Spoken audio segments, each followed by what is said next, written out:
Easy now. Papa got things making headlines. Come down. Ooh, you make my high come down. Always tripping when you come around. I'ma have to cut you off, like right now.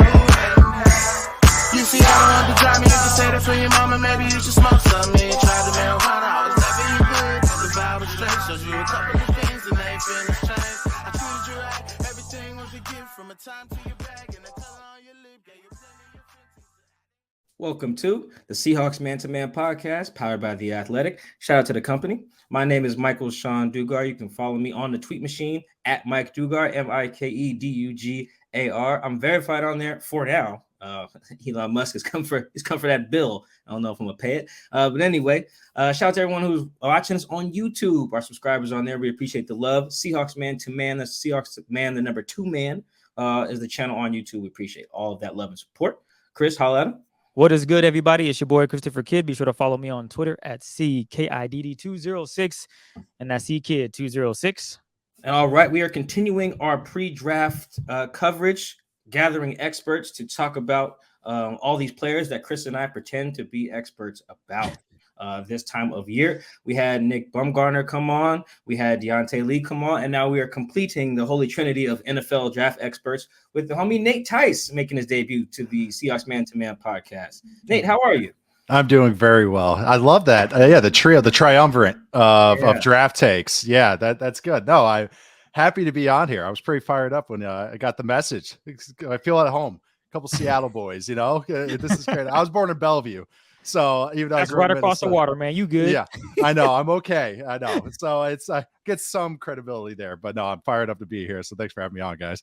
3 Seattle guys recording on Mariners opening day. Right at that as well. So if you guys aren't familiar with Nate's played the game, he's coached the game, now he's analyzing the game. He's got it all. He's one of those people who watches the film and is a stats nerd.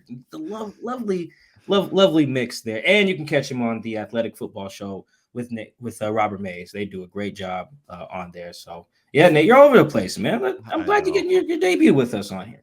Yeah, I try to be a Renaissance man a little bit. Yeah, the played is a loose term. I always say that. It's a loose term. I had maybe about 50 snaps in my college career, but it was a good 50 snaps. I made them worthwhile, you know.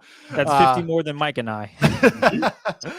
No, but it's funny, especially on the Twitter world where nothing truly is real. And I will get sometimes typecasted as the film guy or a film type of guy, former coach type of guy. And when I was in the NFL circles, I was the nerd and the stat guy and the number guy, and just can't find a place, man. Like Earl Sweatshirt had a line about this, and this is how I feel about it. It's like I can't find my place that matches perfectly for what I want to do. So I feel like media is somewhere I can bridge both like kind of interests that I have, the right and left brain that I got going on. And I think I told you this at the Combine, Nate. One of my favorite kind of like illustrations of like how tough it is to find that space on social media is, I forget who you'll know which running back you were comparing to James Conner, and someone quote tweeted you was like, this guy doesn't know shit or anything, or media just be talking, and you quote tweeted him was like, I coached James Conner at Pitt. Yes, it was Najee Harris, and I was like, yeah, that's who it is. Oh my god, people got upset, and then now this past year, I think they were playing each other or something. Everyone's like, man, these two are just alike, James Conner. Najee.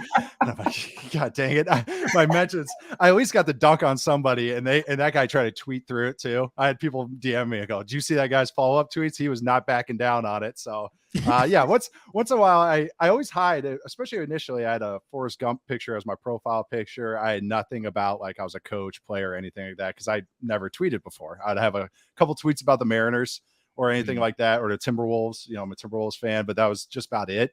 And so I kind of would use that to bait people, kind of like when people would try to get after me on something, and I knew what I don't want to sound like this, but I knew what I was talking about. But I was kind of just bait people and set the trap, because I didn't have like you'll see some people be like, they have their whole resume, right? Of like they would say like 8-year NFL vet, and then you look at their history and it's like, yeah, you were on practice squad 5 for 5 of those years. So were you really a vet? I don't know, but yeah, I see that a little bit happen on Twitter sometimes. It's interesting having you on here. You where you were on the same college team as Russell Wilson, and we're having you on to talk about for a section here a Seahawks quarterback, and it's not Russ. Actually, we are here to talk about Geno Smith and some other quarterbacks.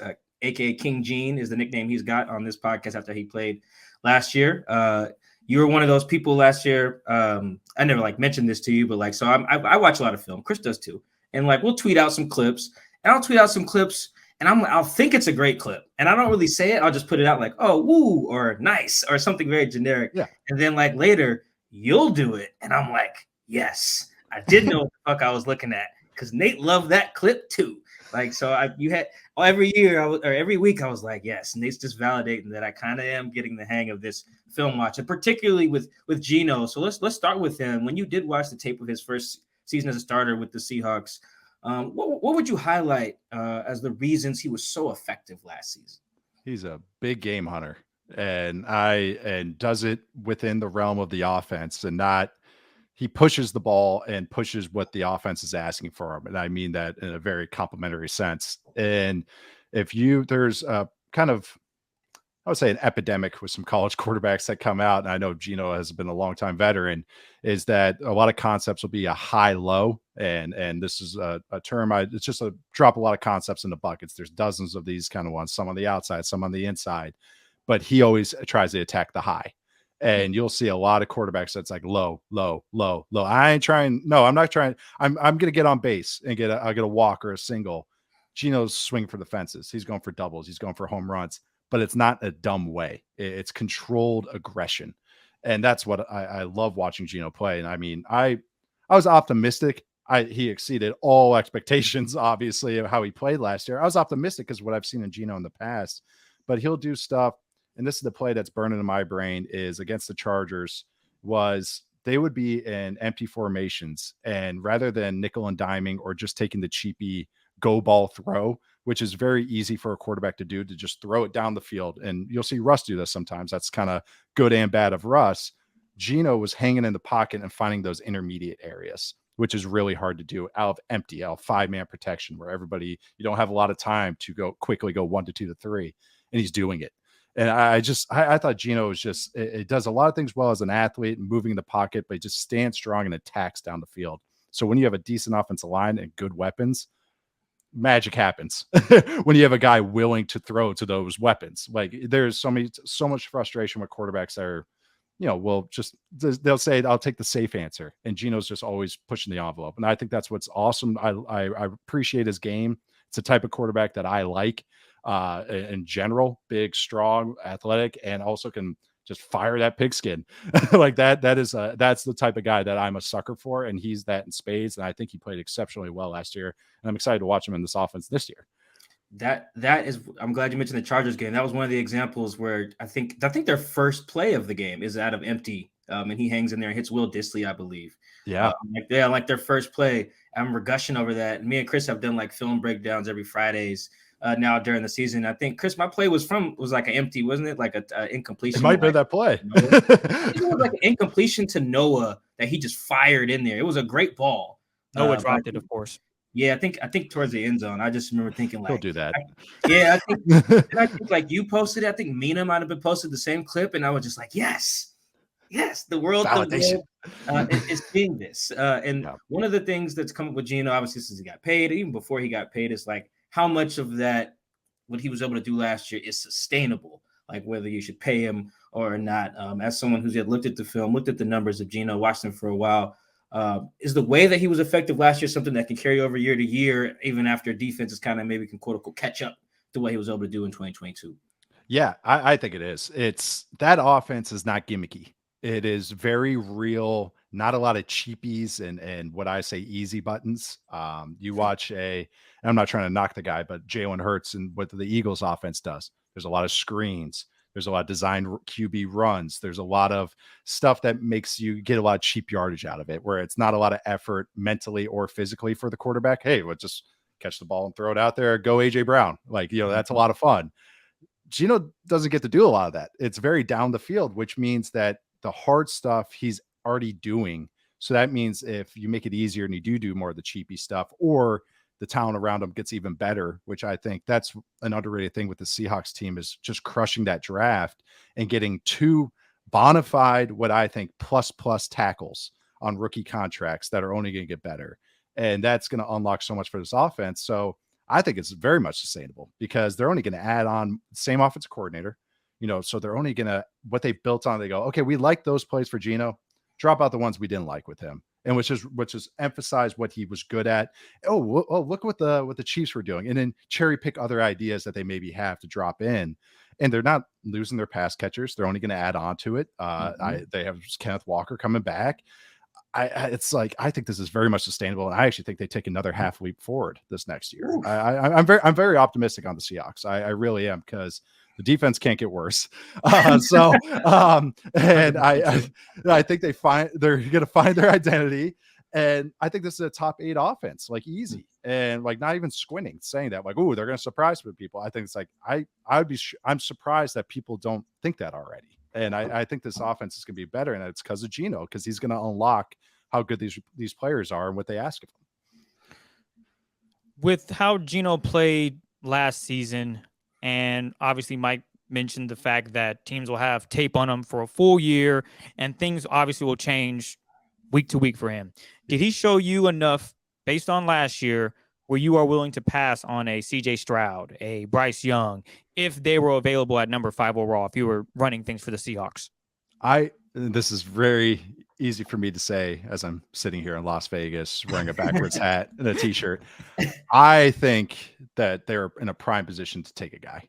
I think you don't get many opportunities where you're not having to drop a new guy in. You also have Geno, who I have never met Geno, I've never talked to him, but I know you guys have interactions with him. Seems he's a team first mindset and understands kind of that game. Like, he's competitive and everything, but for getting a rookie in there, if they did have a rookie and they have to share a QB room, I do think that he kind of won't be a negative detriment to that. There's a lot of quarterbacks that can be, no, this is my turf. Look at every quarterback that got dropped in with Big Ben. He shat on him. And just like, just wouldn't even let them get reps, wouldn't let just anybody. It didn't matter who got dropped in there. He was not letting them get to their full success. I think with the Seahawks, where they're at, they can choose whatever path they want to go on as far as quarterback or any other position. And it makes sense for what I think this timeline is. I think they're in a very unique position this season because I think the NFC is wide open. So if they want to push the envelope this year, I get it. But if they also want to take this opportunity with a top 5 pick in a class where they might get a legit dude and have the possibility of him be able to sit, get reps, learn the NFL, like, that's a very unique situation where it can make a lot of sense. I mean, that's why I think personally, I think it's a good opportunity, especially if a guy like Anthony Richardson's there. Like, I think there's not a better situation, him or the Seahawks or the Lions, to take a guy like that. And that way you have your bridge to the future and can really, and with the great circumstances around him. So bridging to the future in that regard, who would you take? Would it be Richardson? Would it be CJ? Who would you have your money on to come in and, to your point, I guess, learn from Geno and take the reins from here maybe next year or the year after that? I think Stroud will be gone. So I think that's maybe in my head and my head canon that I'm already like not picturing that he'll be there. But Stroud is my QB1. But I'm a huge fan of Anthony Richardson, and he's more like a 1B to me, or a 2. And again, this is me sitting in my backwards hat, my office in Las Vegas, that I can say this. Oh yeah, take a home run swing on him. It's easy. But for a guy like Richardson, who I do think is more developed and mentally advanced than he's been getting credit for, I know we're getting ahead of ourselves talking about these QBs, but as a guy that has more to him already, like, I think he'll be ready to start way quicker than people realize. He has more advanced parts of his game doing the quarterback stuff, but I still think he does need time and reps and good circumstances around him, like all these guys do. That's the guy I would be like, if he's there, that'd be really hard to pass up that opportunity for what I think could be, as much as I like Geno, as much as I like a lot of the guys, could be a true needle mover at the position. Where I'm talking about how Seahawks have a great circumstances right now. You know how the NFL is. It comes and goes. It can, NFL stands for not for long. That's everything. That's every aspect of the NFL. Now you have a guy that could truly carry your team in tough stretches. That's what I think Anthony Richardson's potential could be. So I think that's perfect. and we'll get a little bit more to Anthony a little later. We'll talk about all the top 5 guys. They're kind of viewed as the big 4, but I'm like, I'll throw Hendon in there later. We'll talk about him, Hendon Hooker from Tennessee as well. But to kind of contextualize what you mentioned and how like unique the position is, like the Seahawks, this is going to be Pete and John's 14th draft together, which in itself is crazy. This will only be the 3rd time they have a top 10 pick. And it's not even really their pick. It's from Denver. Yeah. And the other time they had a top 10 pick, they had pick 9. They took Charles Cross.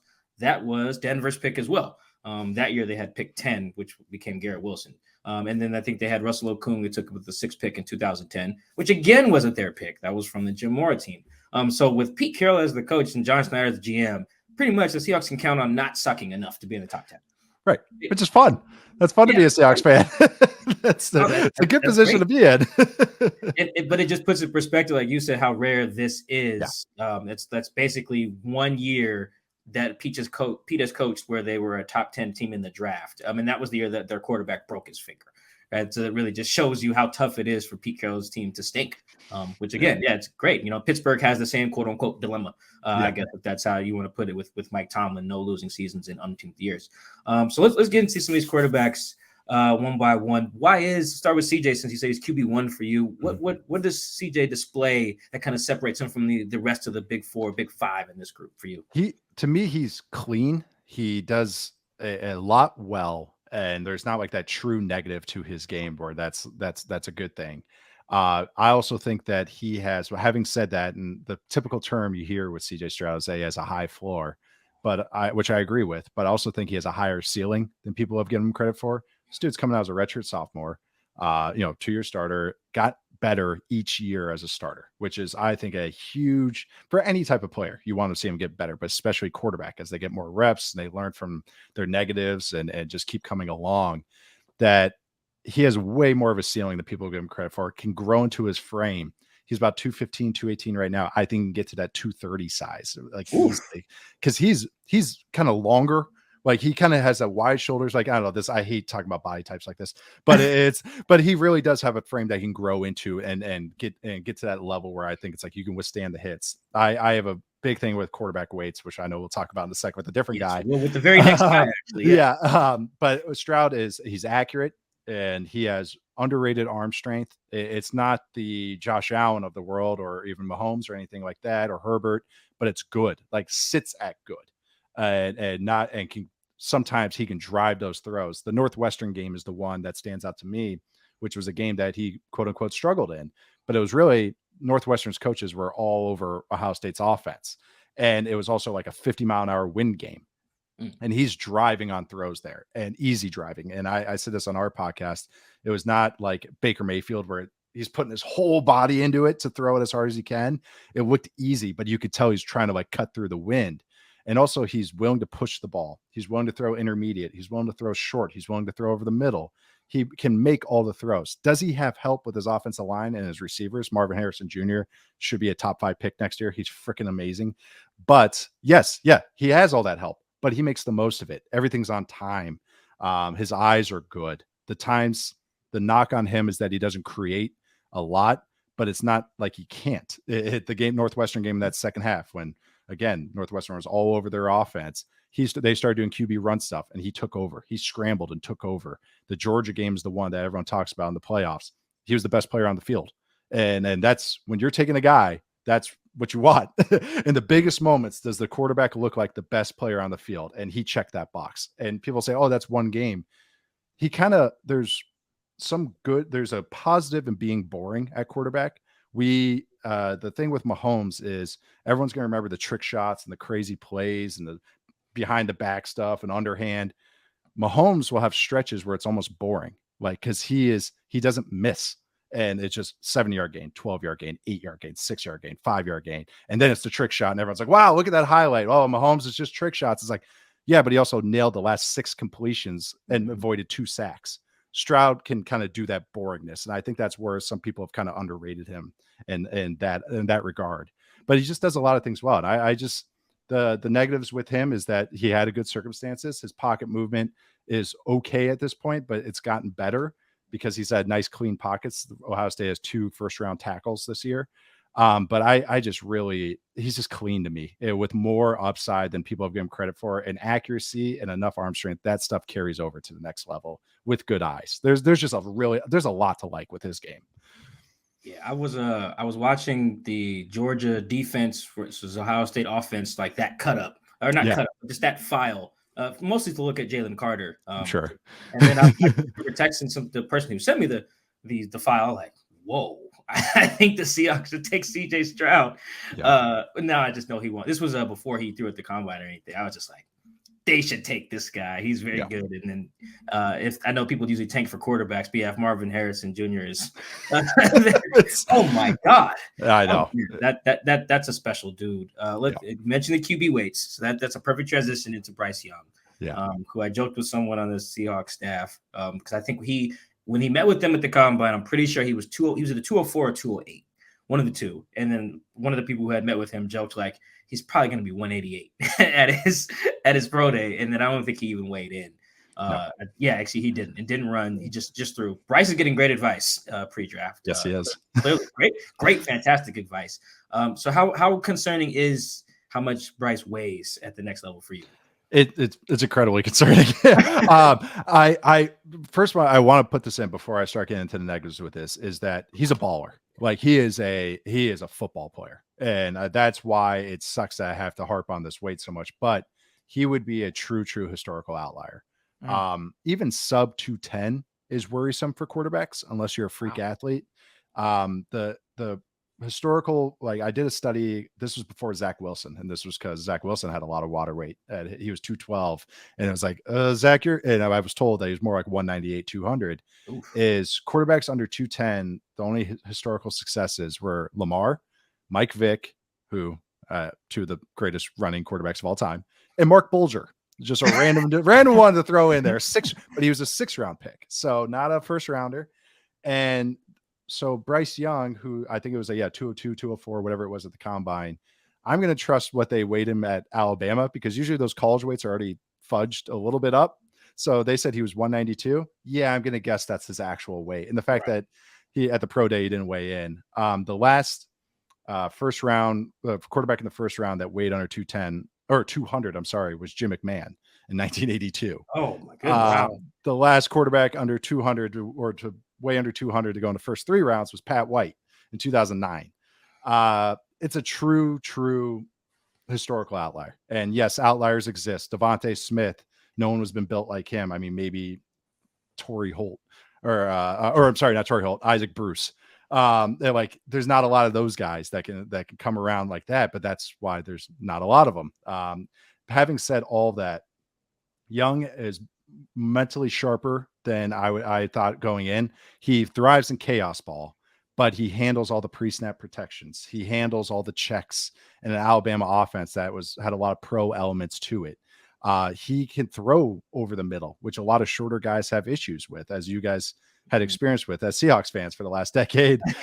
Throwing between 5 and 20 yards in between the hashes or in between the numbers is really hard if you're a shorter quarterback. It's just true. That's why also like Geno, he's willing to throw over those hard areas of the field. But he's willing to do it. At times he's tough as hell. He truly makes his teammates better, but he's not like, I've seen some comparisons to Kyler.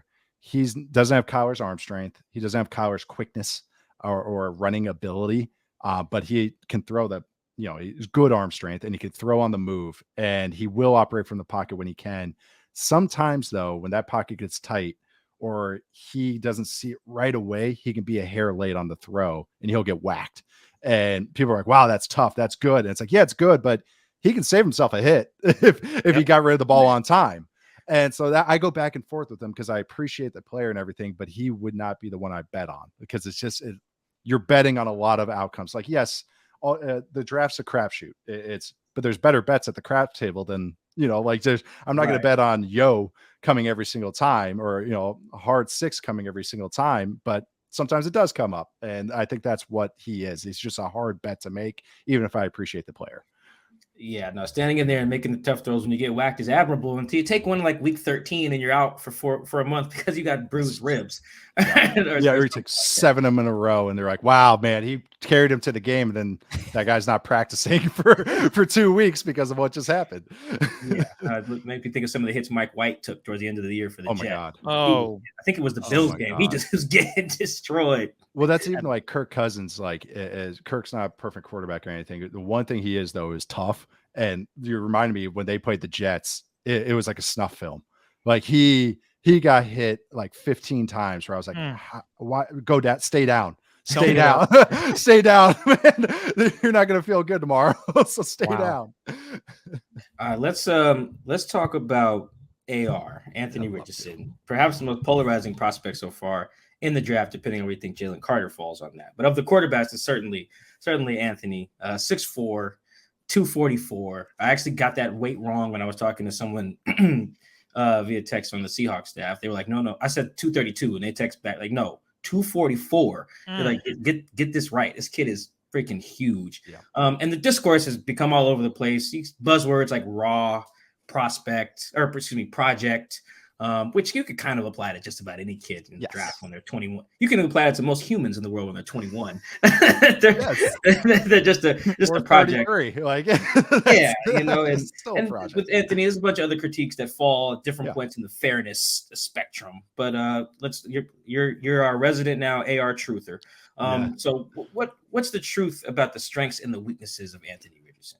I had somebody in my replies calling him Tony Rich. And I like that a lot. They're like, good to see another Tony Rich truther. And I was like, Tony Rich. And I was like, oh, got it. It took me a sec. I was like, is this like, who is this guy? Is he on the flight logs? Like, but no, with Anthony Richardson, obviously the athletic gifts are truly rare. Truly one of a kind, we're we're talking about historical outliers. This is the positive sense. But the thing with him is that project label has been slapped on him. And you watch him, and again, talk about what Bryce Young handling protections and making changes at the line. Anthony Richardson's doing the exact same thing in an offense that has a lot of pro elements to it, shifting a lot of guys, a lot of wordiness to their offense. So he can handle huddling and controlling the line of scrimmage and moving guys to the right spot. I think that he's more advanced in that aspect than anyone's given credit for. Now there's kind of some guys that are actually watching him and seeing this as opposed to just like, regurgitating talking points. And that's where I watch this guy and it blows my mind. I've watched a couple of games. I'm like, how's this guy getting slapped as a project? I get like, he's not perfect. And this is weird. Accuracy concerns. I don't see him because this is a very aggressive offense. They push. Remember early Russell Wilson offenses with the Seahawks where everything was down the field, like the stuff that he's fought against that not wanting to do. That's how Florida's offense was. Everything's down the field. He had one of the highest ADOTs, average depth of targets of anybody. They don't run a lot. I talk about easy buttons. They don't run any screens. I've watched games of this. I've watched 6 games. I can count on, I think I've seen 2 screens. They barely throw RPOs. They barely throw quick game. So that completion percentage, that's why I don't look into that as much as other people have because of what they're asking them to do. Completion percentage can be fudged. Weight can't. So that's where the right, like you are what you weigh. Like completion percentage. If I have to throw 30 balls down the field, 20 yards down the field, I'm only going to complete 1 out of 3. Like it's just math. Like that's just how the game works. And so I think that accuracy, I see him throwing guys open. They're covered. He's throwing them away from defenders. He has timing. Is he perfect with the timing? Not always. He's inconsistent, but he shows that he's always trying to do the right thing, which speaks to me that it's like he gets it. He understands what it is to be a quarterback, and he's getting slapped as just an athlete and all that. And there's undertones. I'm dead serious when I hear those things and I watch him play. I'm like, so you're saying this about this guy, but why not Will Levis? Like, okay, right. That's a little weird to me. Because I'm watching this guy and I'm like, this guy, he's advanced. And yeah, he's only had 12, 13 starts. So he's going to get better. If he played another year, oh my God, like he would improve by leaps and bounds. That's why I'm willing to take a bet on this guy. And also just other parts of the game, like the timing, he finds checkdowns when he has to. He operates within the realm of the offense. He'll throw the ball away. He doesn't do any of his eyes are always up and attacking down the field. Like when he moves in the pocket, he has advanced pocket movement. It's a little too bouncy. Like he's a little too athletic sometimes where you kind of want to be like, hey, don't You don't have to jump 6 feet over, just jump 2 feet over. It'll help his timing out. But that's fixable. There's so much this guy you can't coach. And I know everyone's like throwing out the Josh Allen comparisons and all this. He's his own prospect, but he is way further along than people have kind of like given him credit for. That's why I keep watching another game of this guy. Like I watched another game this morning. So game 7, I guess, against Mizzou. And again, I'm just like, you guys kidding me? Like this guy's a quarterback who also is just a rare athlete. I know this probably won't correlate all too well, but this kind of reminds me of Tariq Woolen when he was drafted by the Seahawks, 5th round pick. Oh, he's raw. He's a project. He won't be a starter. And training camp starts and he lights it up. And they're thinking, wow, the kid is actually putting everything together. Yeah. I think we can start him week 1. And I'm not saying that's a similar scenario with AR, but in the same stance, it's right there for you, for a team to take this guy. And if he comes in and gets the grasp of the game quickly and understand what he needs to do, you talked about, hey, you don't need to jump 6 feet to your left and right, man. Just get comfortable with it. It's an easy thing to fix. Then my goodness, whoever lands this guy is going to be loving everything they get with him. But let's say the Seahawks do draft him, or for any team, how or what type of plan should they go in to help this kid be the best he can be and help this team maybe to a Super Bowl or a playoff push? Mm-hmm. What does it take? So say the Seahawks draft him and almost certainly he would sit a whole year, behind Geno this year. It would be a lot of just footwork stuff and just calming him down. And like I said, he has stuff, the toughness, the eyes down the field, that stuff is very real. That's another thing, like talking about Zach Wilson, was that his eyes always came down, even Malik Willis last year. And I've seen people try and compare. They're like, this is what everyone was talking about with Malik Willis, with Anthony Richardson. It's like, no, they weren't. Malik Willis, they ran the easiest offense I've ever seen in my life. They ran two routes. He was guessing on which way to go. He's like, that was a project. That was a true just tools project, not a quarterback. Then I watched Richardson. It would be calm his feet down, like we're talking about. Don't jump too far. He just needs reps. That's all it is. And that comes just with time. Again, these guys are coming out in the draft so early, so young. They're a redshirt sophomore again. And like it's not a lot of live bullets that he's played with, where it's like the timing and drills to practice to the game, it just gets faster and faster. And then from college to the NFL, of course. But he does the things that I'd rather have my guy be too aggressive, too down the field, too bouncy than the opposite way, than be a coward and be not an athlete. He does the things that I can tone down and coach, as opposed to like, hey man, keep those eyes up. Hey, make sure you tack down the field. Please do that. Like with Richardson, it's the opposite. It's like, okay, let's chill you out. Find a check down. That's so much easier to coach. That's why I think that with his tools and from what, by all accounts, seems like a great dude, seems like a hard worker. I've learned, I just watching him on film, seems sharp because of what he handles pre-snap. It's like, so really it's just more just reps, calming down his footwork just a little bit, getting more consistent. But I mean, I just think that it's an easier bet. It's not as risky of a bet than maybe going into this process that I thought it was. Another quarterback that's being talked about is Will Levis. And there definitely is a difference between 2021 Will Levis and 2022. Which version will an NFL team be getting? Hell, let's just throw the Seahawks in there, for example. Right. It's probably more the 2021.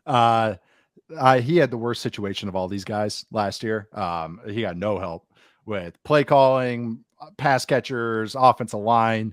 We talk about toughness. All 4 of these dudes too, I want to say, is that they're all tough, and that matters because, like we talked about, hits add up. Standing strong in the pocket. It's the worst thing that ever happened is when a quarterback's eyes start coming down because they're feeling the rush. You have to maneuver with your eyes staying down the field and feel the rush as opposed to looking at the rush, because you can't do both. And he's tough because he already proved in spades. That guy, I mean, he looked like Johnny Knoxville back there, like just his helmet. I mean, I felt bad for him at times, like it really did, because it was like he was taking clean shots. But with Levis is one of the prettiest throwers of the football I've seen in a while. As far as motion, he has a really quick motion. He throws a nice spiral. He can push the ball. He's willing to push the ball. At times plays a little robotic, where you can see the coaching points he's trying to do them onto the field, but that's not always natural. A good athlete, like good, tough athlete, can legit run all the design runs that you want a modern quarterback to do. Terrible vision though. This guy, yeah, he does not read blocks that well. He's like a magnet for contact, even when he's running the ball. So but he can do it, which I do think matters because that helps all these guys have floor. That's another thing with Richardson is that like his floor is going to be high because you can just have this guy run a dozen times and then we'll figure out the throwing stuff. But Levis can do that as well. I think the one thing that is in his credit to him is that as he's getting tackled or hit in a tight pocket, he'll find ways to get rid of the ball and find ways to check it down. And that's very translatable to the NFL because the pockets are tighter, everything's quicker, everything's harder. CJ Stroud probably had the best pockets. Richardson had some nice pockets to operate out of. Levis did not. Like they're just terrible pockets. But that translates because now he's used to it. So if he gets a better situation, might help. He's not a total clean prospect. He's the oldest of these guys. He's only 2 months younger than Justin Fields or 3 months younger than Justin Fields. Oh, wow. Yeah. So it's like, and he still has some project to him, quote unquote. So, if you're saying that you want him to sit a year, it's like, okay, then he's not starting until he's 25. And is that the end all be all? No, but it is a negative. It is something that you do have to take into account, especially when comparing him to a bunch of guys that just could start drinking, and then like seriously. So that's a big difference, just like anybody with their growth. But I do like him. I still have a first round grade on him I'm gushing about all the other guys. I still like him, but I just have a little bit more alarm bells with him and how he plays and how the streakiness of his game and whether you can hone it is. I do think he has traits that you can hone in though. Oh man, I'm sold on Anthony Richardson out of those four we just went through. That's so special. And I think the Seahawks, I think we could probably all agree, like because he doesn't, whenever he does play, I think Pete Carroll is his track record with guys is just getting stronger and stronger with quarterbacks. I was talking about that with some of the homies earlier today. It was just like go back to college. And now we've seen the best version of 3 different NFL quarterbacks with Tavares in 2011. That was the best version of Tavares. We've obviously seen the best version of Russ with Pete. Saw the best version of Geno with Pete. Like Pete gets the benefit of the doubt with me now when it comes to quarterbacks. And really, the all players.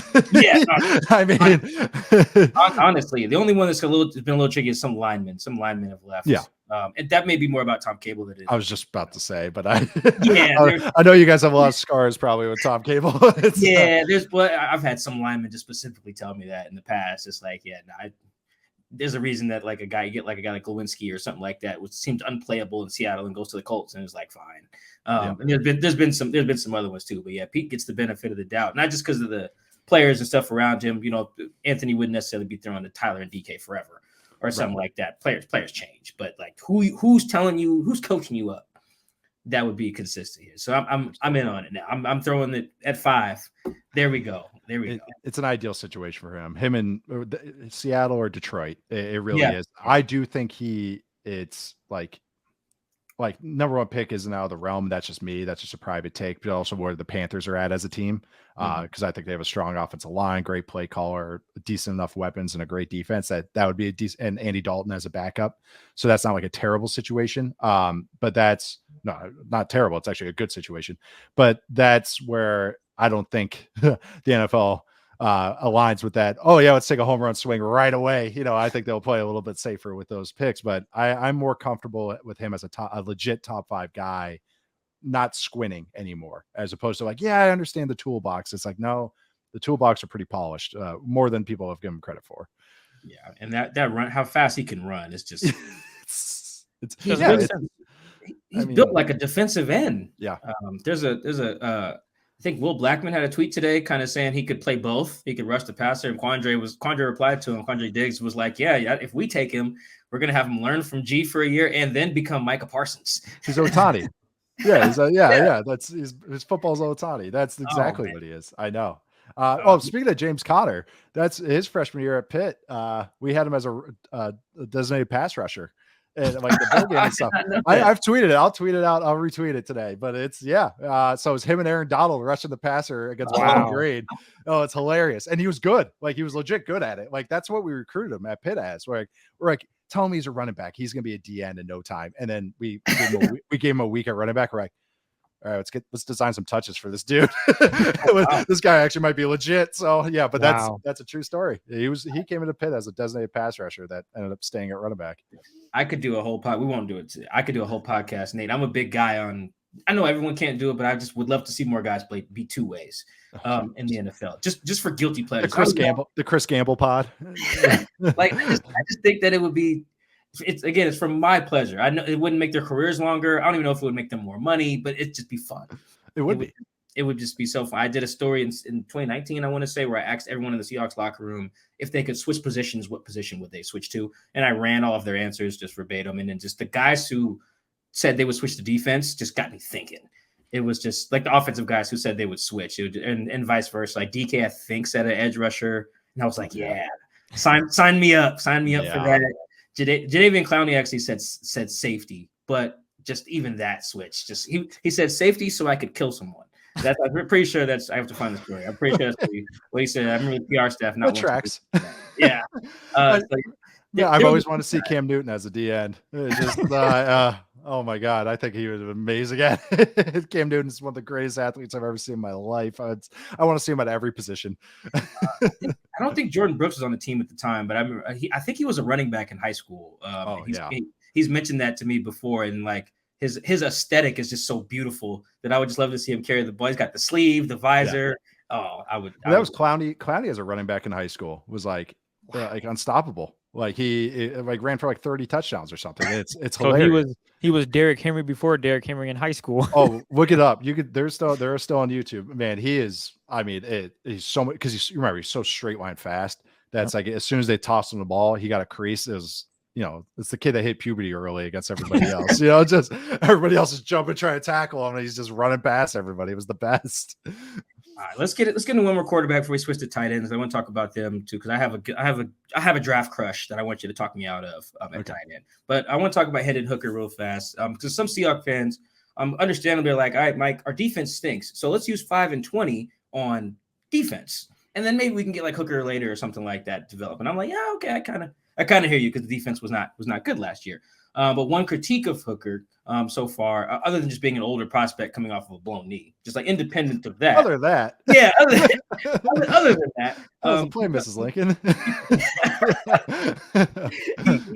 Hendon put up really good numbers, but the offense he played in has been under fire a little bit. How do you separate the numbers he put up from the system in which he put them up and project what type of player he can be at the next level? It's hard for me. I'll straight up just start with this. I have a 4th, 5th round grade on Hooker, so I am a little lower on him for reasons you mentioned, age, injury, and stuff. That offense is college football has a lot of fake offenses, and that is a fake offense. It's just it's hard because he throws a beautiful deep ball. He does. I would say he's an above average thrower of the ball. I would say he's an above average athlete as a runner and design run stuff and scrambling.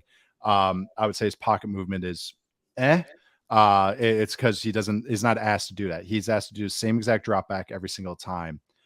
He doesn't handle protections and play changes, which even though some people like this past week are like, oh my God, he handles everything. I've watched that offense. I'm like, they go in the quick, like out, what checks is he making? They look at the sideline. That offense is hard. It is hard to translate. So the plays you do try to translate on is when he is in rhythm, when he's throwing, he can push the ball intermediate. He can push the ball deep. Short accuracy. Richardson's gotten dogged for this, but I've been kind of curious why no one has talked about with Hooker. I think he sprays a lot of balls, some gimmies that are given to him in that offense, a little too much for my liking. I think when you're taking a guy in the first round, and I know you're talking out both sides of your mouth because Levis sprays balls too, but Levis is getting clotheslined every play. Hooker's operating with clean pockets and throwing it and spraying it. A ball's just getting away from him. And that's fine. Guys, Richardson has sprays. All these guys have sprays. It's just not everyone's perfect, but there's just too much of that. It's more than 1 or 2 a game. It's a half dozen to 8 times a game. That offense, because they take advantage of the college hashes being wider and these wide splits, is they just run a lot of these switch plays where the receivers are switch releasing and they'll have an in breaker and there will be nobody within 10 yards of the receiver. And it's not like Hooker is telling thanks defense. Hey, thanks for helping me with my draft stock. It's a byproduct of that offense. He is given a lot of really easy throws. Even if they are down the field, they are relatively easy compared to what other guys have to throw on those. A dig route in the Ohio State offense that Stroud throws is different than a dig route that Richardson throws. That's different than what Hooker throws.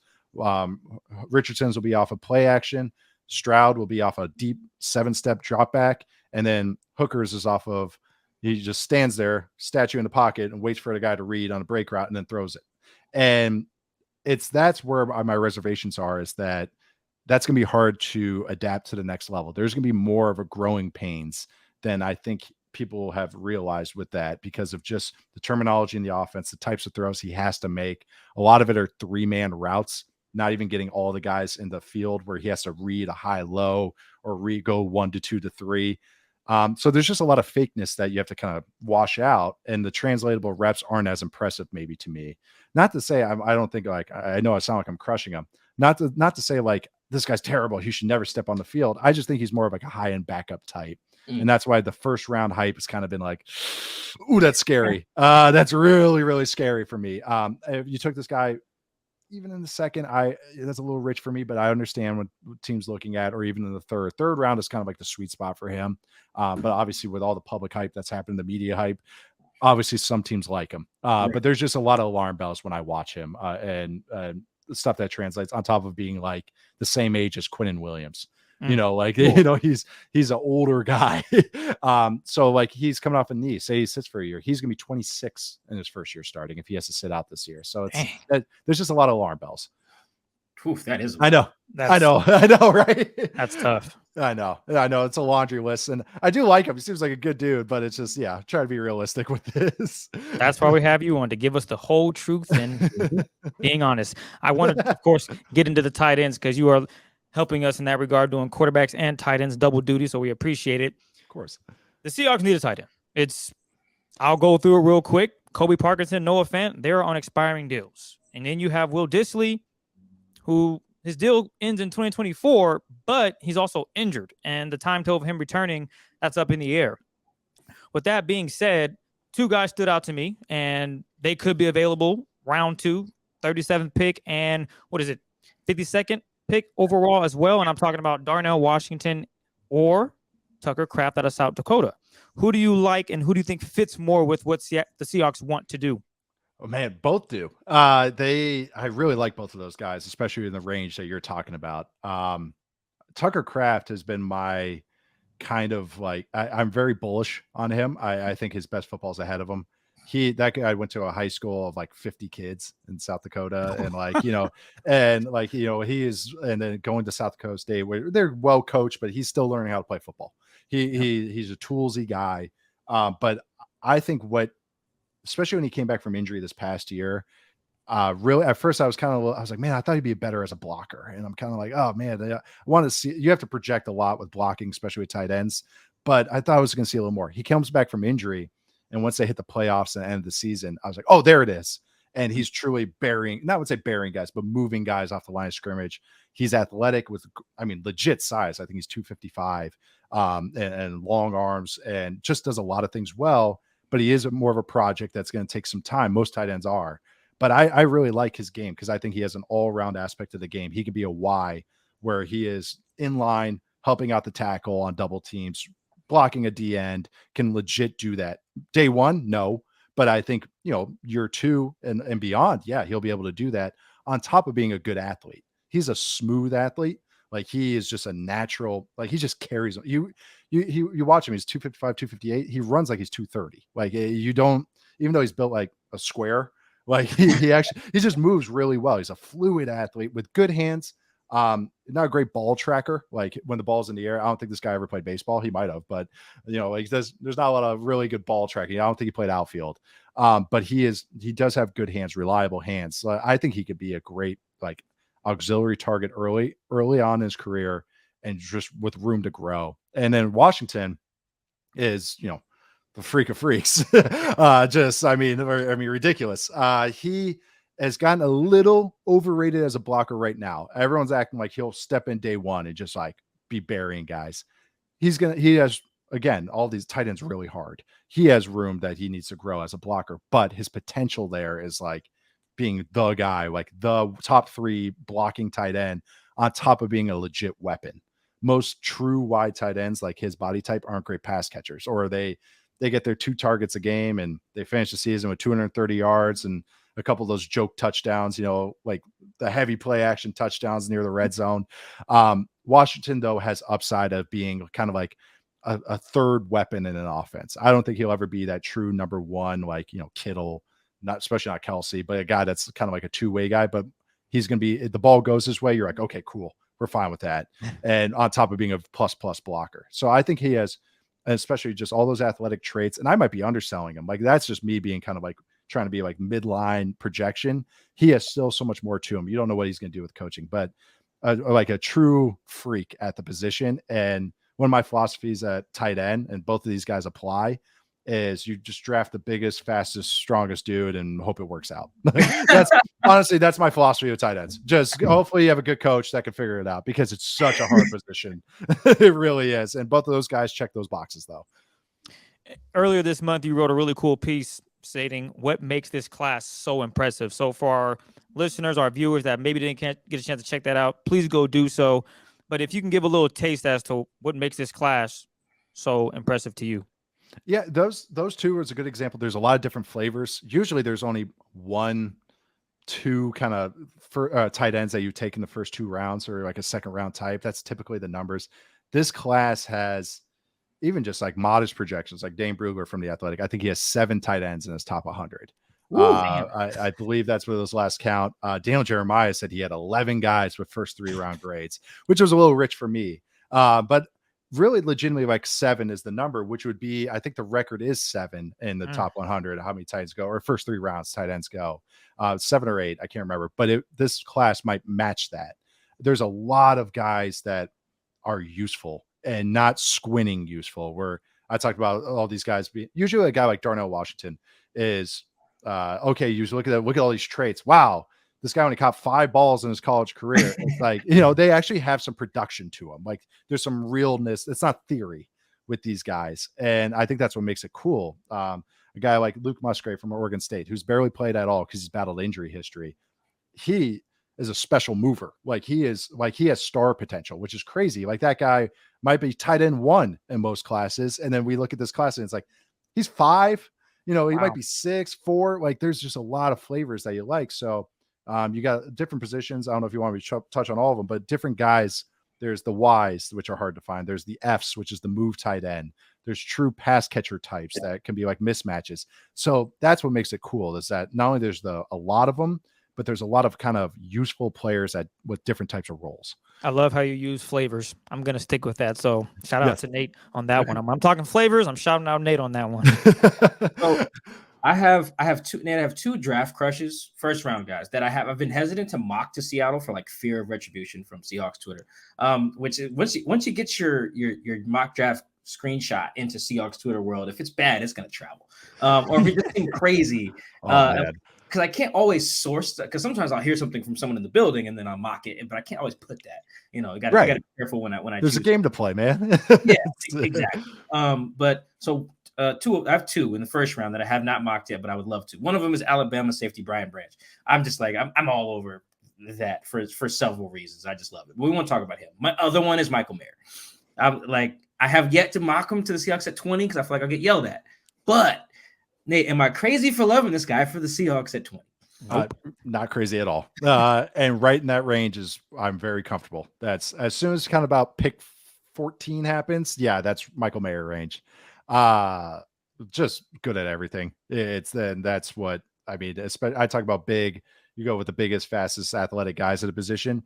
I think because all these other guys have been such overwhelming freaks that he's kind of gotten, even though his film is just pretty, he's just like a smooth athlete. Like, with bursts, he's strong, does everything well. Notre Dame was lining him up all over the place. They're running wide receiver screens for him, and then on the next play he has to block a D end, and then the next play he's in the slot, next play he's in the backfield lead blocking. That's the term I always use. That's useful. So his talk about floor. I think no matter what, this guy is going to play a long time, because it's kind of like, how can he not? He's smart. He catches everything. He's got great, strong hands. I know that's kind of been the knockout. Oh, he doesn't create separation, which has always been I roll my eyes at. Like Drake London didn't create separation last year at receiver, but it's because the USC quarterbacks were throwing it 3 seconds late. So it's like, yeah, when he burned a guy, DBs could catch up. But Meyer is just like, he's a clean prospect. We talk about Stroud and just being clean. Meyer is how I feel about that with the tight end position, because I like him a lot. And at 20 especially, he has he's kind of gotten underrated as an athlete and slightly overrated as a blocker, but that's not to say that he's a bad blocker. He's good. But I think people are going like, oh my God, this guy's amazing. Still has room to grow there, but he can. Like, there's nothing where I'm like, oh no, he can never do that. It's mostly technique stuff. No, but I'm a big fan of his too. He's my tight end 1, and I think with a bullet, like I think there's a half step above the other guys, as deep as this class is. I love it when I just need someone there with me on right. When I roll, when I go with it, because I think he'll be spoiler alert, guys. He'll be on my next mock. I'm probably sure. 20. Probably a 20. Maybe I'll trade back. I'll get fancy, but I think he's on my Seahawks big board too. And I quoted Nate actually in it, and the line from that tight end piece that Chris mentioned earlier. It's the line that says he will be a quarterback's best friend on underneath and intermediate routes. Yes, and that's what the Seahawks are looking for. That's not like a secret. They've been saying it publicly. It's why they drafted. That's why they've invested in some wide receiver 3s or just a third weapon. Even Noah Fant, like they're looking for it. It doesn't have to be a receiver. It could be a tight end, as we talked about to open the show. Like Geno will hit you there. Yes. If you're there, and it's just he has the juice to stretch it. It's not like I know people are acting like he's like this big slow lumbering guy because he didn't run a 4.4. And it's like I watched this guy on film. He bursts out of breaks. Like, so when he's breaking on a route, he comes out of it, and that shows to me athleticism. That's balance. That's burst. That's explosiveness, and he catches everything. And so, like you said, like I'm glad you used that line or copy and paste that line, because that's exactly what he is. Is he going to be your number? Is he going to be Travis Kelce? Like, no one is. But is he going to be? If he's your number 3 option in your passing attack, oh my God, it's like that means you have a great offense. Like he can eat those 80 targets, and like you're like, yeah, good. Like that, all of them are like they're going for first downs or going for positive plays. That he just makes the most of everything. I'm a big fan. I love the fit too with the Seahawks, because I've thought they needed to come like a big jumbo slot guy. But like with Mayer, is that he can move all over the formation. He can be that for you. Like he can go in the middle and split out and run the short intermediate routes. And then you have lock in DK working deeper behind him. And that's a great kind of high low to work with. No, I love the fit. Oh man, I've already now I know I'm gonna get yelled at. Let's say if I mock Anthony Richardson and then Michael Mayer, then I just took no defensive guys in the first round. Nate Tice approved. Juice up. I'm an offensive guy. Let's juice it up. Let's go. Yeah, let's score 30 a night. Fine. I was gonna say race to 40. Let's do it. Oh man, that new NBA scoring. That they do with the countdown method. Oh yeah. What's it That's called? Gonna be every Seahawks game. I can't remember off the top of my head. Was it Chris the Ephus ending or something like that? I think so. Yeah. That's the pitch. It's the Ephus pitch. Yeah.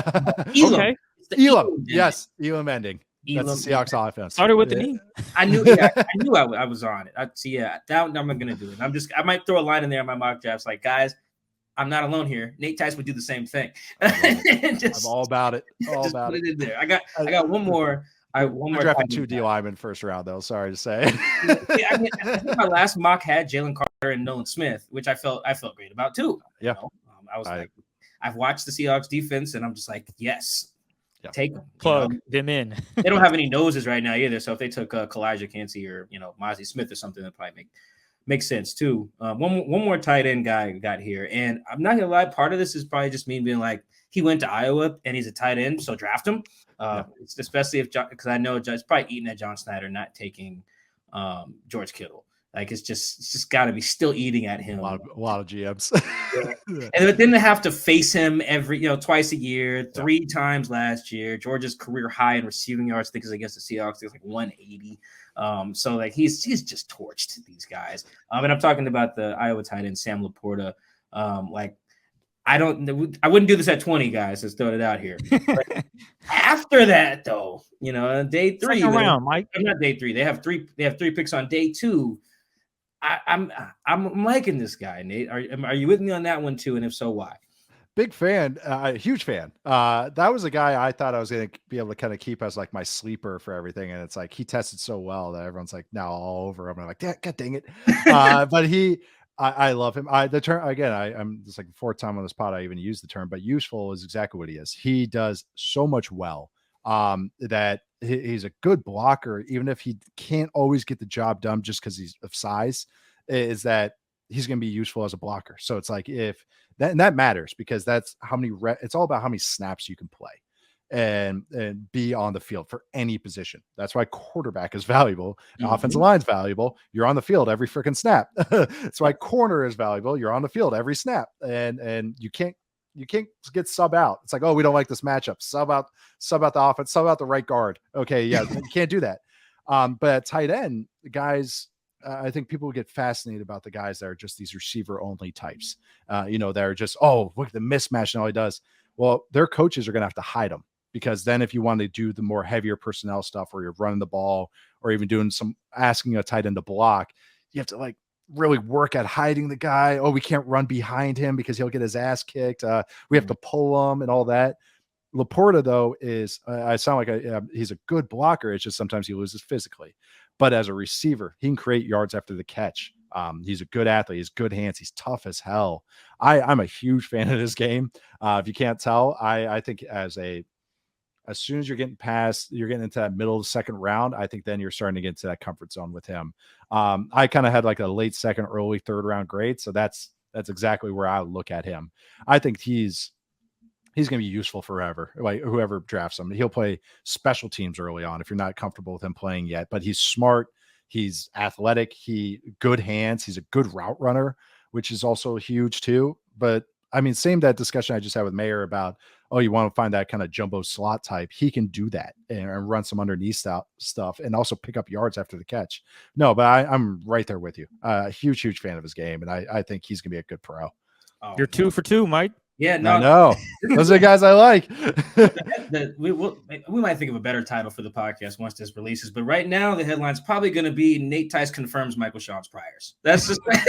Oh yeah, me on.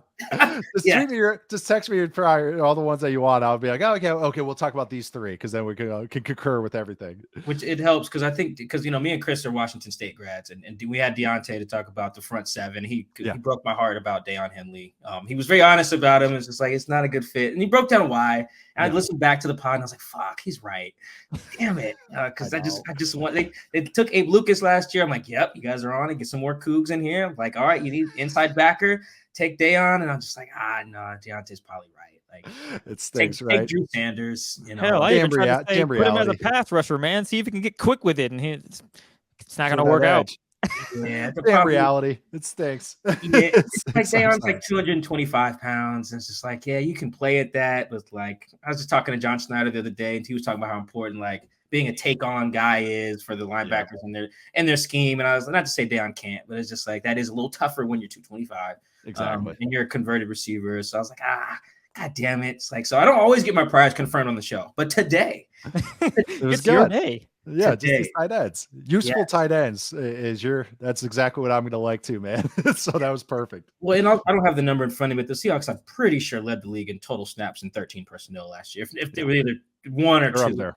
Yeah. Yep. So the percentage and total snaps. So like getting tight ends is like useful. There we go. Using it. Useful. Yeah. Like they're going to line up in 13 personnel and then throw it out of empty. Yep. That's I used, Chris.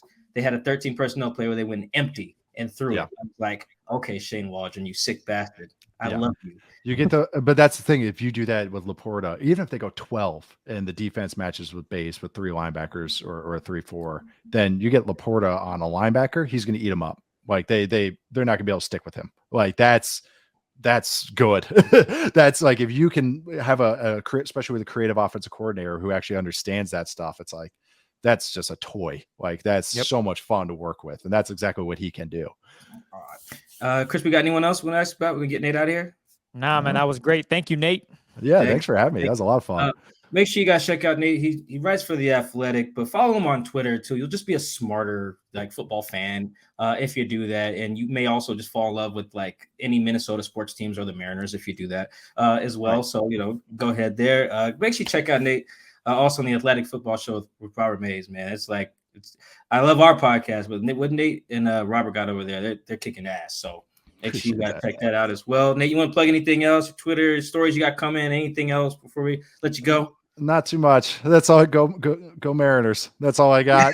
I think opening day today, I think it's gonna be a fun year. So that's all I got. Other than that, yeah. If you like Succession memes, gifs and wrestling references, then I'm your guy. On top of once in a while talking about which run scheme like the Chargers are leaning into and why it sucks. So that's what my Twitter timeline is usually consists of.